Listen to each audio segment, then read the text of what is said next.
Assalamualaikum warahmatullahi wabarakatuh. Perkenalkan, nama saya Muhammad Fikri Ramadan dari kelas F Akuntansi. Akan menjelaskan sedikit tentang persamaan dasar akuntansi, siklus akuntansi, laporan keuangan, 5 jenis akun, dan perhitungan mengenai pendapatan. Yang pertama ada persamaan dasar akuntansi, yaitu pengertiannya. Persamaan dasar akuntansi adalah perhitungan yang nantinya bisa memproyeksi kekayaan, hutang, serta modal yang dimiliki perusahaan tersebut. Seperti yang kita ketahui, prinsip umum akuntansi yang kita ketahui adalah adanya keseimbangan atau balance antara sisi pemasukan dengan pengeluaran, atau adanya keseimbangan antara harta atau liabilitas yang dimiliki oleh perusahaan dengan kewajiban. Adanya keseimbangan angka antara kedua bagian tersebut tentu saja harus dianalisis lebih dalam dengan persamaan dasar akuntansi. Nantinya persamaan dasar akuntansi tersebut digunakan untuk menilai kemampuan perusahaan mengelola keuangan perusahaan.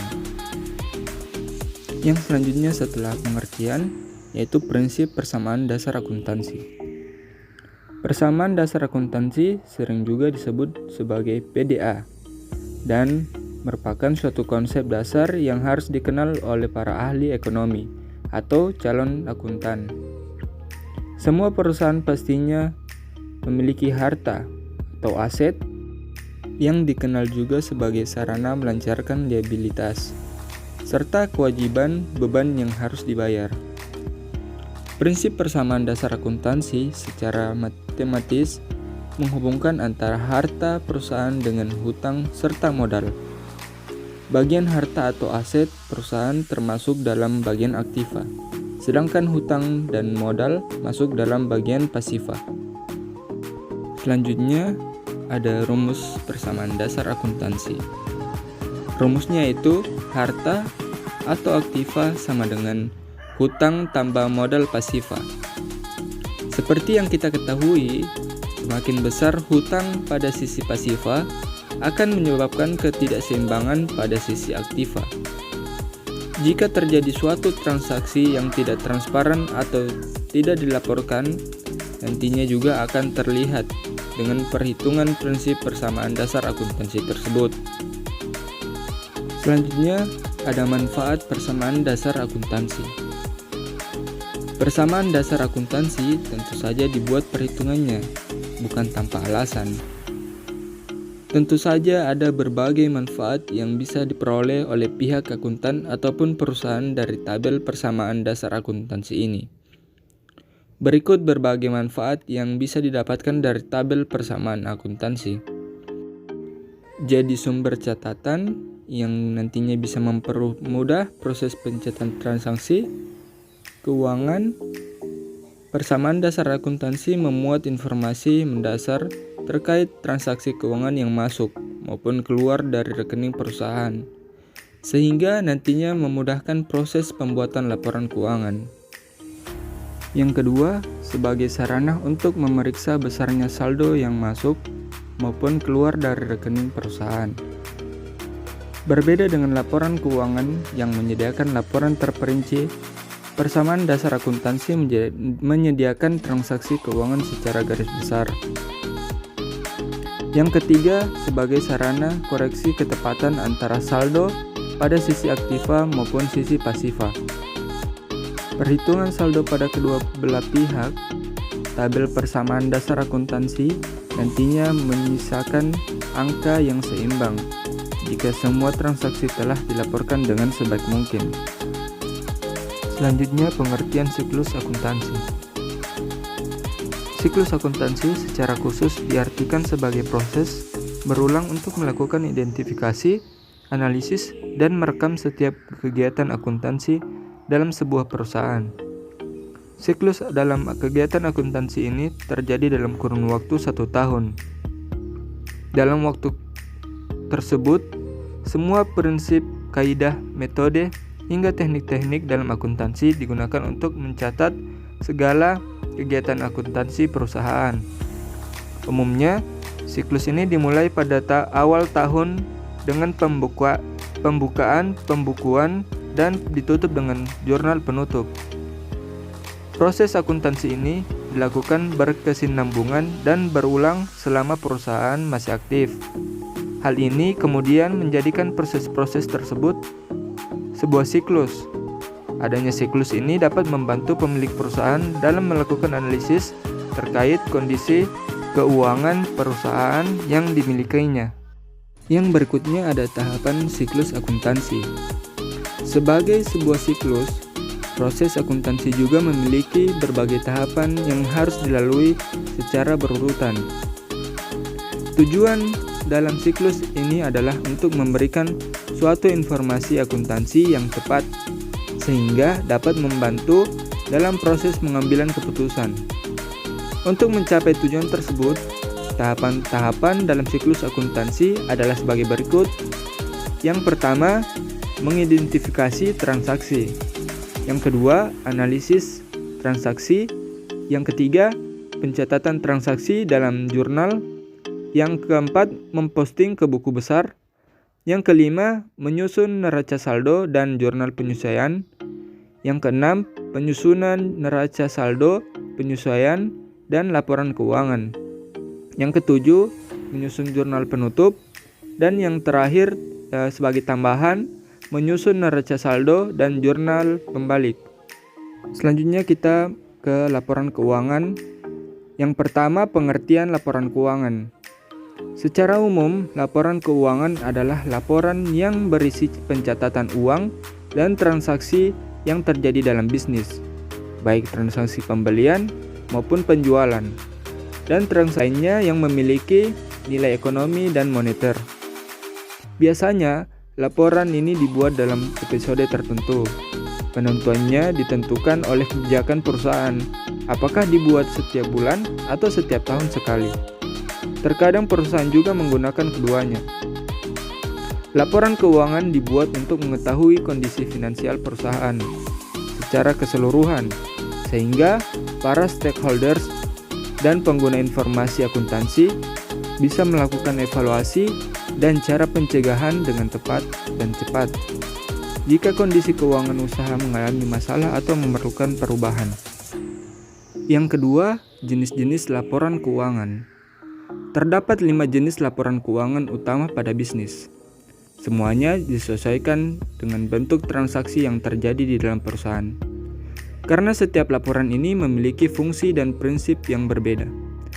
Tentu mereka yang membuat laporan ini harus bisa membedakan pembuatan laporan keuangan yang sesuai dengan peruntukannya.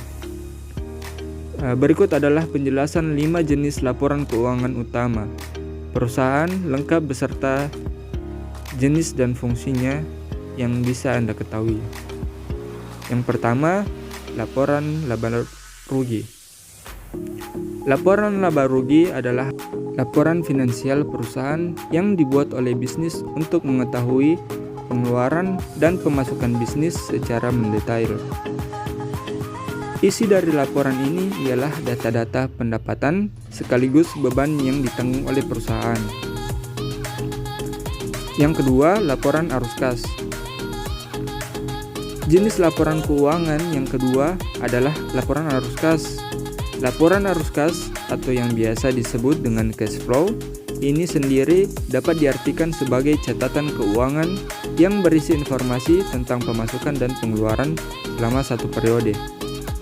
Yang ketiga, laporan perubahan modal. Laporan perubahan modal atau ekuitas adalah salah satu jenis laporan keuangan yang penting, terutama untuk perusahaan publik. Tujuan pembuatannya adalah agar perusahaan dapat menggambarkan peningkatan maupun penurunan dari aktiva bersih atau kekayaan dalam periode tertentu dengan prinsip pengukuran tertentu untuk dianut. Yang keempat, laporan neraca. Laporan neraca atau balance sheet biasanya terdapat beberapa informasi mengenai akun-akun aktiva serta hal-hal yang menjadi kewajiban perusahaan dalam satu periode. Dalam penerapannya, laporan neraca terdapat 2 macam, yaitu bentuk stafel atau vertikal, serta bentuk kontrol atau horizontal. Yang kelima, catatan atas laporan keuangan. Catatan atas laporan keuangan mengacu pada informasi tambahan yang membantu menjelaskan bagaimana perusahaan sampai pada angka laporan keuangannya. Catatan ini juga membantu menjelaskan penyimpangan atau anggapan inkonsistensi dalam metodologi akun tahun ke tahun. Yang selanjutnya, fungsi laporan keuangan untuk bisnis. Yang pertama, ada untuk menilai kondisi usaha. Seluruh laporan ini berguna sebagai penilai kondisi usaha. Maksudnya, jika dari catatan keuangan terlalu banyak kerugian, berarti perusahaan sedang mengalami kemunduran. Yang kedua, sebagai bahan evaluasi. Laporan keuangan diperlukan untuk bahan evaluasi. Bisa dipastikan jika tidak ada laporan tersebut, evaluasi yang dilakukan tidak akan maksimal, bahkan seperti melakukan hal yang sia-sia. Yang ketiga, bentuk pertanggungjawaban perusahaan. Laporan keuangan juga berfungsi sebagai pertanggungjawaban perusahaan, baik kepada investor maupun kepada pemerintah yang terkait dengan pajak dan lain sebagainya. Yang selanjutnya, 5 jenis akun. Yang pertama, harta. Kalau bagi keluarga cemara, harta yang paling berharga adalah keluarga. Tapi bagi perusahaan, harta merupakan sumber daya ekonomis. Nah, harta ini bisa diurutkan berdasarkan likuiditasnya. Artinya, dapat digolongkan lagi dari yang paling mudah, berubah, hingga tetap alias tidak berubah. Yang kedua, hutang. Gak cuma orang-orang aja yang punya hutang. Perusahaan juga punya hutang loh. Berdasarkan jangka waktunya, hutang diurutkan menjadi hutang jangka pendek dan hutang jangka panjang. Disebut hutang jangka pendek itu karena masa pembayaran jatuh temponya tidak sampai 1 tahun. Kalau temponya lebih dari 1 tahun, itu masuk ke dalam hutang jangka panjang. Yang ketiga, modal. Bisa kebayang nggak sebuah perusahaan tapi nggak punya modal awal untuk menjalankan usahanya? Jawabannya mana mungkin ada.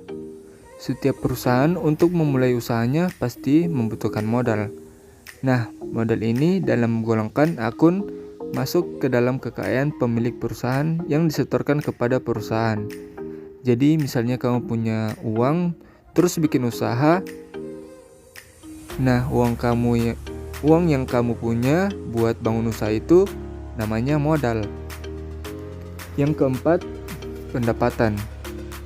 Pendapatan perusahaan itu bisa disamakan dengan pendapatan orang yang bekerja. Kalau kamu masih sekolah, pendapatannya itu didapat dari uang jajan yang dikasih sama orang tua kamu, kecuali kalau kamu punya sampingan, misal jualan pulsa atau buka usaha jasa titip untuk barang tertentu.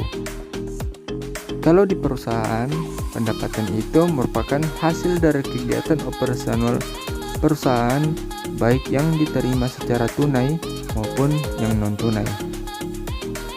Yang kelima atau yang terakhir, itu beban. Beban hidup yang sudah terlalu banyak, layaknya nggak perlu dipikirin. Hidup itu mudah, yang bikin susah itu gengsi. Banyak kegiatan yang nggak berfaedah bisa menjadi beban tersendiri. Sama seperti perusahaan, beban merupakan sebuah pengorbanan yang dilakukan dalam rangka kegiatan perusahaan, termasuk melakukan kegiatan menghabiskan manfaat sebuah barang yang dimiliki. Yang selanjutnya, perhitungan mengenai pendapatan. Pengertian laba secara umum, laba adalah selisih pendapatan dan biaya, dapat juga menjadi ukuran untuk menilai berhasil atau tidaknya manajemen suatu perusahaan. Organisasi akuntansi saat ini menganut pengertian laba akuntansi sebagai selisih positif antara pendapatan dan biaya. Makna laba secara umum juga dapat diartikan sebagai kenaikan kemakmuran dalam suatu periode dan dapat dinikmati dengan syarat tetap mempertahankan kemakmuran awal. Ilmu ekonomi murni mendefinisikan laba sebagai peningkatan kekayaan investor yang didapatkan dari hasil penanaman modalnya. Tentu saja, setelah dikurangi biaya-biaya yang berkaitan dengan penanaman modal tersebut, di dalam akuntansi laba didefinisikan sebagai selisih antara harga penjualan dengan biaya produksi. Yang menjadi pembeda antara keduanya adalah tentang pendefinisian biaya. Laba merupakan elemen yang paling penting bagi pemakai. Selanjutnya, karakteristik laba. Untuk dapat memahami laba lebih mendetail, perlu kita ketahui juga karakteristik laba. Yang pertama, laba yang berdasarkan pada suatu transaksi yang akan benar-benar terjadi. Yang kedua, laba yang juga didasarkan pada suatu periode tertentu. Yang ketiga, laba yang dapat didasarkan pada prinsip pendapatan melalui suatu pemahaman khusus tentang arti laba, pengukuran dan pengakuan pendapatan. Yang keempat, laba yang membutuhkan pengukuran tentang biaya dalam suatu bentuk biaya historis yang diberikan perusahaan demi mendapatkan sebuah pendapat tertentu. Yang terakhir, laba yang didasarkan pada suatu prinsip perbandingan antara pendapatan dan biaya dan sangat relevan dan berkaitan dengan pendapatan tersebut. Yang berikutnya, tujuan laba. Sebuah perusahaan, usaha menengah maupun startup pasti memiliki tujuan mengapa laba layak dicari. Berikut adalah tujuan laba. Yang pertama, untuk membiayai operasional suatu perusahaan atau bisnis dalam pencapaian laba yang lebih maksimal. Yang kedua, untuk dapat melunasi hutang yang ada. Yang ketiga, sebagai cadangan dana untuk suatu kebutuhan investasi perusahaan. Dan yang terakhir, untuk mengembangkan perusahaan atau bisnis di masa depan.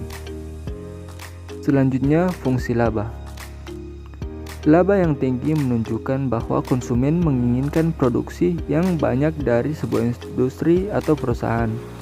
Sebaliknya, laba yang rendah atau rugi menunjukkan bahwa para konsumen kurang mengemari produk atau mungkin komoditi memiliki metode produksi yang tidak efisien.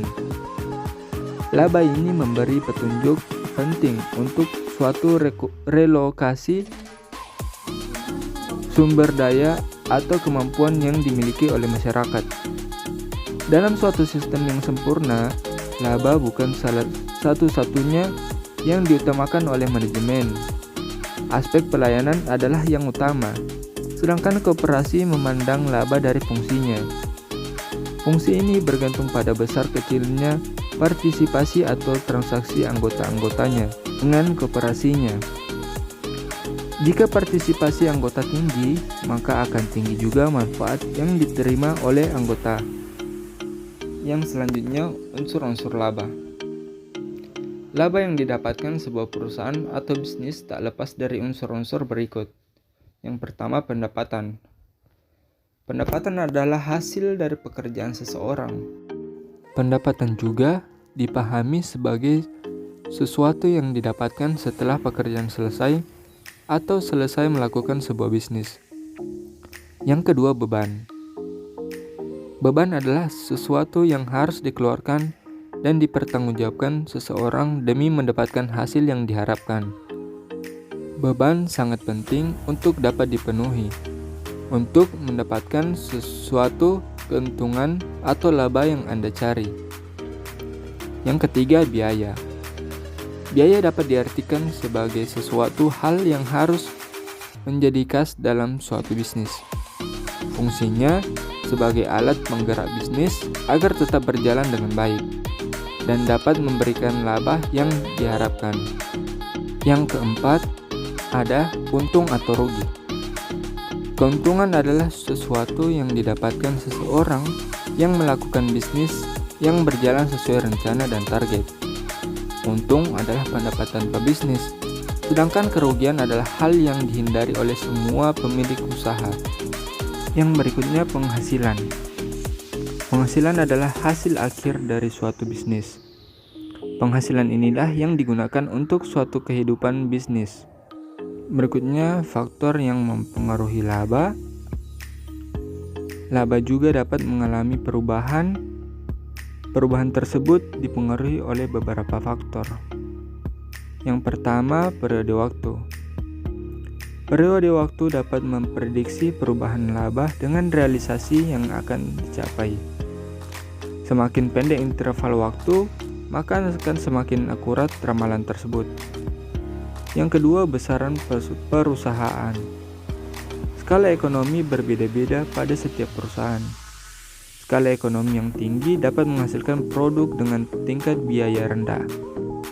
Tingkat biaya rendah merupakan salah satu unsur untuk dapat mencapai laba yang diinginkan sesuai standar yang telah diprediksikan. Yang ketiga, umur perusahaan.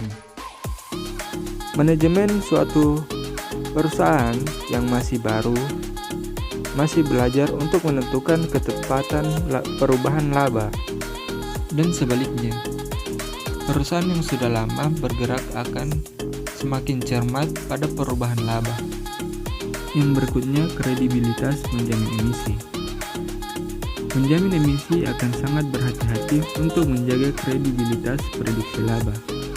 Karena penjamin emisi yang ingin memberikan hasil yang maksimal kepada para pemakai. Yang berikutnya, integritas auditor. Faktor ini sangat berpengaruh pada laporan keuangan, karena data yang diberikan menjadi salah satu prediksi laba. Auditor harus bisa menjamin informasi keuangan yang diberikan telah sesuai dengan pedoman. Dan yang terakhir, tingkat leverage. Tingkat leverage merupakan salah satu hal yang akan mencerminkan suatu risiko. Risiko tingkat leverage ini dapat terlihat dari likuiditas yang dimiliki. Aspek ini penting untuk prediksi perubahan laba. Yang berikutnya, cara menghitung laba. Laba bersih adalah selisih antara seluruh pendapatan dan seluruh beban yang dihasilkan oleh perusahaan. Konsep laba adalah selisih pendapatan lebih besar daripada beban. Apabila selisih pendapatan lebih kecil dibandingkan beban, maka itu disebut rugi. Dan apabila pendapatan sama besar dengan jumlah beban yang dikeluarkan, maka disebut impas atau break-even point. Berikut tahap-tahap menghitung laba. Yang pertama, mencari laba kotor. Untuk mencari laba bersih, langkah pertama adalah mencari laba kotor terlebih dahulu. Laba kotor adalah selisih dari hasil penjualan dengan biaya yang dikeluarkan untuk menghasilkan produk, barang, atau jasa. Rumus laba kotor sama dengan penjualan bersih kurang HPP atau harga pokok penjualan. Penjualan bersih adalah pendapatan perusahaan hasil dari penjualan setelah dikurangi semua biaya yang dikeluarkan dalam transaksi penjualan. Contoh, adanya barang yang direturn oleh pembeli karena kondisi barang yang tidak sesuai standar. Rumus penjualan bersih sama dengan penjualan kurang potongan penjualan kurang return penjualan. Penjualan bersih tidak selalu berupa kas, tapi juga bisa berupa piutang. Hal ini karena penjualan yang dilakukan tidak harus dilakukan dengan transaksi tunai. Penjualan secara kredit juga diakui sebagai penjualan. HPP atau harga pokok penjualan atau COGS, Cost of Goods Sold, adalah semua biaya yang berkaitan dengan barang produksi atau barang yang dijual. HPP atau biaya yang berkaitan dengan barang dagang meliputi biaya pembelian barang dagang, termasuk persediaan barang dagang yang dibeli pada periode sebelumnya. Rumus HPP sama dengan persediaan awal kurang pembelian bersih kurang persediaan akhir, Sedangkan jumlah pembelian bersih dipengaruhi oleh pembelian, ongkos angkut pembelian, return, dan potongan pembelian. Rumus pembelian bersih sama dengan pembelian tambah ongkos angkut kurang return pembelian kurang potongan pembelian. Menghitung laba bersih. Laba bersih adalah laba kotor dikurangi oleh semua biaya yang dikeluarkan seperti biaya operasional dan biaya non-operasional.